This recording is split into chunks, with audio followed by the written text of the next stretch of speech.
Hey folks, welcome to another episodes of Mutant Metal Maniacs presents Wizard Magazine. Billy Bombs here. I'm gonna go through all of them. As always, we're up to issue 7. This one's a little bit different because now this is actually an issue that a lot of work was put into.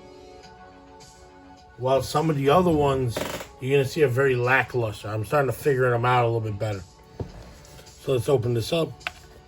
First page is an ad for Boris cards. This is Boris Vallejo cards.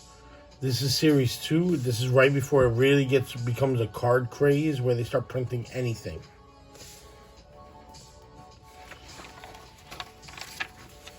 Brief history of Man of War, ad for Nightmare on Elm Street. The beginning, I guess it's like an origin tale from Innovation Comics. Jim Shooter tells a story about well, this is the story of Jim Shooter, one of the youngest writers in Marvel and DC, I guess. He was like, he tells a story of, not in this one, but the story is that he was so young and being used and not paid well. So he created Valiant from that years later. Harbinger, X-O-Man Award. This is literally the beginning. This is right before Image, so like this is more like bland heroes and villains. Solar, Exo, Jim Shooter. We're just going through it because it's kind of boring. Dave Michelin, the writer of Amazing Spider-Man's book, Rye. Conan the Solar, Barry Windsor Smith, and other interviews. There's a lot of interviews in this issue, in number 7. Compared to others, it's a lot more. You know, his work on, let's adjust this a little bit just to have a better view.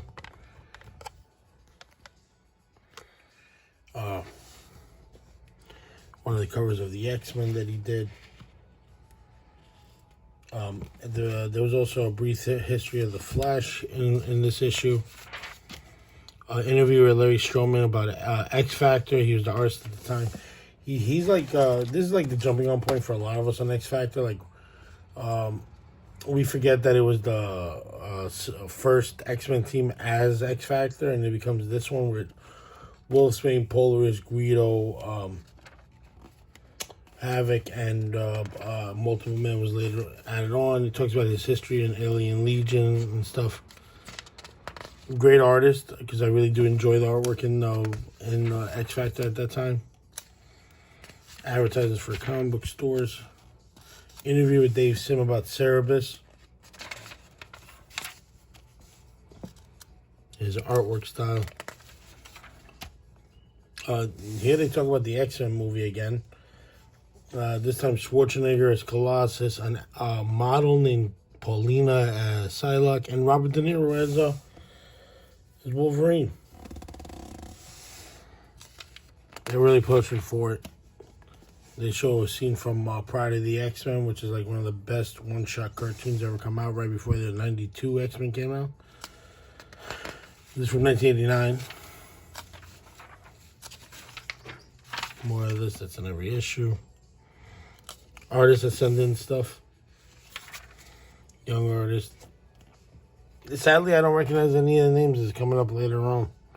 But it's nice that Wizard showcases their work. Contest to win 2 signed books. Toys. It's starting to become very bland with the same stuff. But here's the cards. Cards are huge at this point.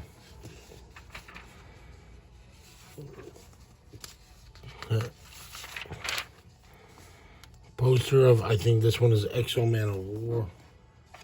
Yeah. Which is the previous cover.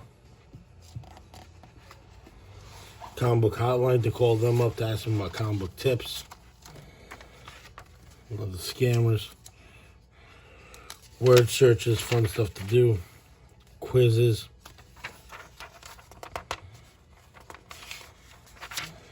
The picks for the month of the books coming in February of that year.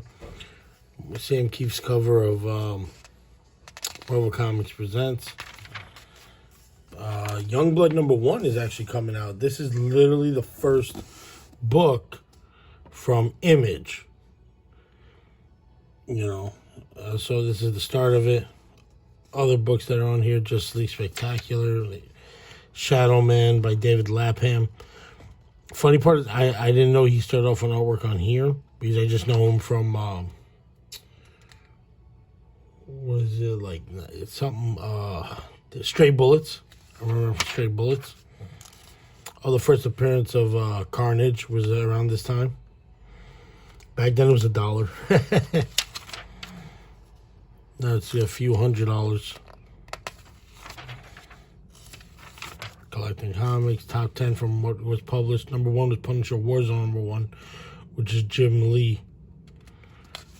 Right before he left. And here's the top 10. Of course, it's literally the same shit over and over again. Sorry to curse. But look at the differences.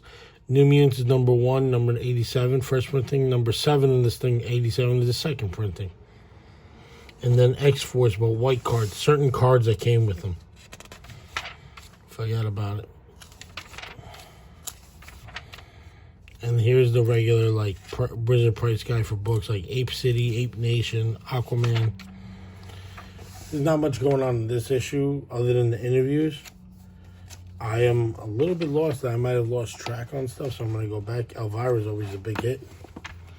I might have skipped ahead of books that I wanted to show you,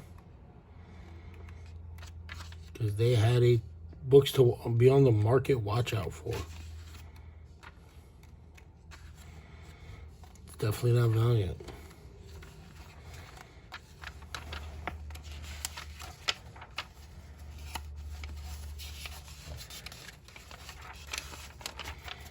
Yeah, a fast brief history of the Flash with Jay Garrick, Barry Allen, Wally West. I did lose where I was going. I gotta start tagging these pages so I don't forget.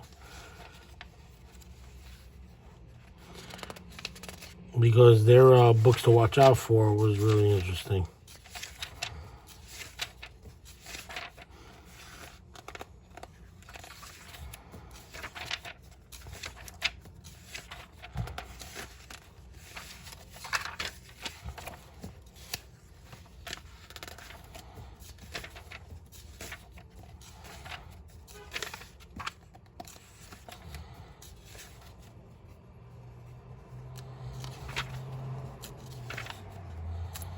I lost it, but their books that were the on the rise books to watch out for was basically the first appearance of Deadpool, and then his third appearance, which is the first appearance of Kane.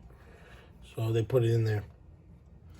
Like I said, these earlier issues are very boring, but like they're just fun to flip through. You know what I mean? Advertisements for comic book stores, 1 million comics in stock. You know, literally it's right before the big image boom. Grading your comics. This is still early in the process before they start doing CGC. Shit, people weren't even selling bags and boards much back then. Here we go. Comic book. Wizard Comic Watch. First appearance of Deadpool. Third appearance of Deadpool, but it's the first appearance of Kane. And these are issues from Dale Keown as a regular artist. I guess they hoped he would be a bigger hit, but he wasn't. I don't know if it's something to do with Marvel, which usually is. You screw over an artist, they usually just take a walk and find some other work to do. But anyway, this is the end of this issue. Hope you enjoyed. So please like, subscribe, and just keep following. I'm gonna do every single issue of Wizard ever. All right, take care.